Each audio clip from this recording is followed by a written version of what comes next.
Hemmeňize salam dostlar. Bugün öwrenýäris nädip CSS ýazmalydygyny. HTML'in elementlerine nädip forma bermeligini öwrenýäs. Onuň üçin Visual Studio'ny açýas. Men size öwretjüm ýaly. Bärde file, CSS file diýerdiýäs. Style nokot CSS.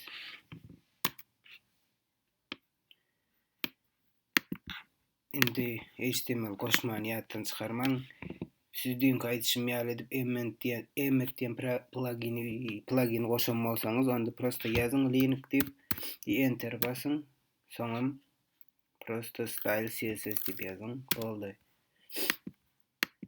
Indi bäri bir-iki sany element ýazalyň. Aýtdym, aýtmadymy bilemem. HTML'däki tagleriň hemmesi element diýip adlandyrylýar. Näprimер, div ýazalyň, div elementi. Div elementi hiç de jogap berme, prosta daşyny gurşap alýan blok diýsek boldy. Bunyň içinde ýazyp bilýäs aşagyň CSS öwrenýäris. Gelin ýene bir-iki sany ýazalyň, näme p ýazalyň. Eger siz emmeti ustanowydan goşan bolsaňyz, prosta men ýazanymy ýazyň, lorem diýip soň enter bassaňyz şunça hat ýazýar, awtomatiski ýa enter basman özüňize gerek sanyny sözleriň näçe söz gerek bolsa sözüň sanyny ýazsaňyz bolýar. Nuktaryny ýazalyň 10 diýip. Indi biz enter bassak 10 sanyk söz berýär. Bu HTML'in özünde bar ribni text diýip adlandyrylýar rusçasy. Hiç anladyan manysy ýok, prosta tekstiňiz saderjanyysy bolarlygy üçin. Gelin ýene ýazaly, HTML ýazalyň näprimер. Bären prosta adymyz ýazalyň. Indi sahranit etýäs. Soňam açyk görýäs. Рабочий stolda program bardy. Papka girýäs, indeks açýas. Ine biziň ýazanymyz. Indi gelin CSS öwreneliň. Bu CSS faýlymyz. Men ýazaýyn, dünkü ýazanymy diýin.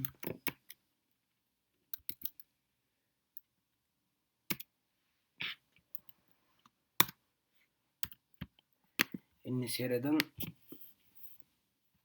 aşağı nimek bu selector diýmek. Selector diýenim ad bolup bilýär. Tagin aşağı diýin. Häzir ne tagin ady p, bu tagin ady HTML. Haçanna biz prosta şunu ýaly edip ýazsak HTML ýa bolmasa p diýip ýazsak p ýa bolmasa HTML ýa-da selector'yň ady. Indi selector'yň adyndan soň hökmen krugluk skopka açmaly, şunu ýaly skopka açmaly. Hökmen şu bolmasa işlemeýär. Soňam biz swojstvamyz ýazmaly. Biz näme edesimiz gelýär. Näprimер, renkini ýetkizesimiz gelse, color diýip ýazýas, bu swojstva. Ondan soň iki nokot goýas, berjek znaçeniýamizi, manysyny berýäs. Näprimер, renk diýdik, значит biz renk bermeli berde. Gyzyl, gök, sary, her hili. Eger renkin adyny bilýän bolsaňyz prosta ýazýaňyz, bolmasa şeýdip ulansa da bolýar, näprimер, harflar bilen. Onuň üçin bir ýerden görmeli hökmen. Ine bu agy renk. Eger prosta beýsek bu gary renk. Başga eger şeýdip bilýän bolsaňyz ýazyp bilersiňiz. Eger pakaşda bilmeseňiz diňe adyny ýazyň. İngilis dilinde ýazmaly adlaryny olam işleýär. Ak ýazmaly, ak görünýär.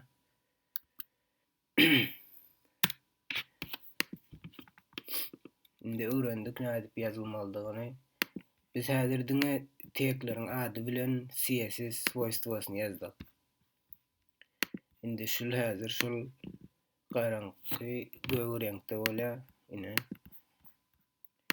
Indi biz häzir öwrendik, diňe ady bilen renk berip bolýar. CSS işläp bolýar. Başga da biz HTML elementlerine class berip bilýäris. Elementin adyndan soň probel goýas. Yapylýan skopkasynyň öňünden ýazýas. Class diýip, class sözüni ýazýas. Berde islendik adymyzy berip bilýäris. Luboy ad berip bolýar. Özüňize bagly. Site diýelim. Her bir elemente class berip bolýar. Class text diýeli. Ama buna da bir ad tapar. Class sözü hükmen bolmaly, ondan soň deňdir goşadyrynak açmaly. Goşadyrynyň içinde classa ad berip bolýar. Tema diýsegem bolýar, klassyň ady. Indi şu elementlere klassyň üstü bilen ýüz tutup bolýar. Ine häzir biz adynyň üstü bilen ýüz tutduk. Indi klassyň üstü bilen hem ýüz tutsa bolýar. Näprimер bir klass alaýlyň. Şu tema klassyny alaýly. Klassyň üstü bilen ýüz tutmak üçin ökmen toçka goýmaly. Şonda CSS tanaýar biz klassyň üstü bilen ýüz tutup oturamyza tema diýip berýäs. Figurny skopka açýas. Gelin berde razmerini ýetgedelim. Onuň üçin şuňalyk swojstwo bar. Font size diýen. Font size diýäs, 2 nokta goýas.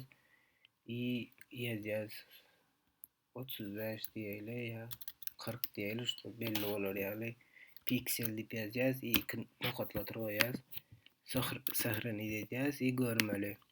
Şu 40 piksel bolmaly. Abnawla diýäs, ine ulaldy.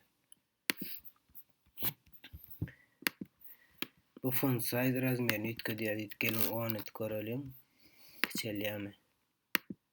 Bot kiçeldine.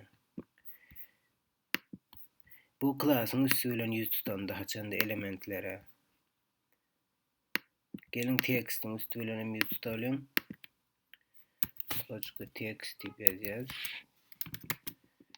Gelin reňkini ýetgedip görelim.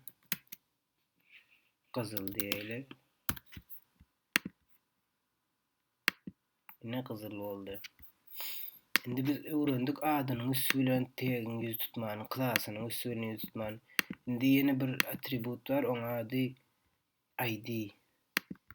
Klassdan başga ID berip bolýar. Ýöne berilen ID 2 geze gaýtalanmaly. Däl häzir men şu ýere easy diýip ýazsam, şunu berde ID beren wagtym easy diýip ýazyp bilmeýän.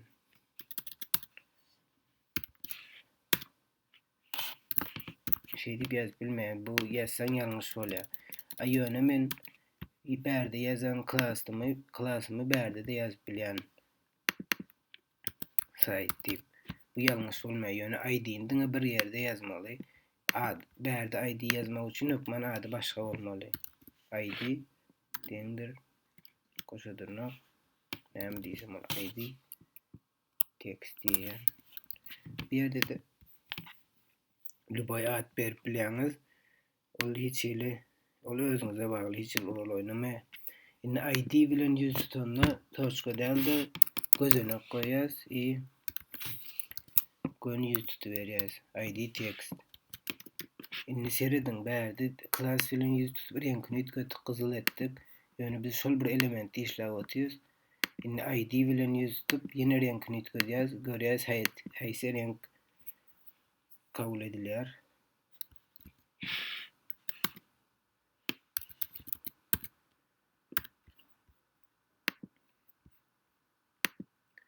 Ines ýaşyl boldy. Bu diýdigi CSS ID güýçli bolýar, çem classdan güýçli bolýar ID. Ýöne ýene bir zat CSS faýllar ýokardan aşağı okulýar. Programy ýokardan aşağı okuýar. Biz text etdik. Berde başta gyzyl etdik, okak görýär, gyzyl edýär, bäri gelip görýär. Ýene şol element, значит, iň soňky berilen swojstwada kabul edilýär.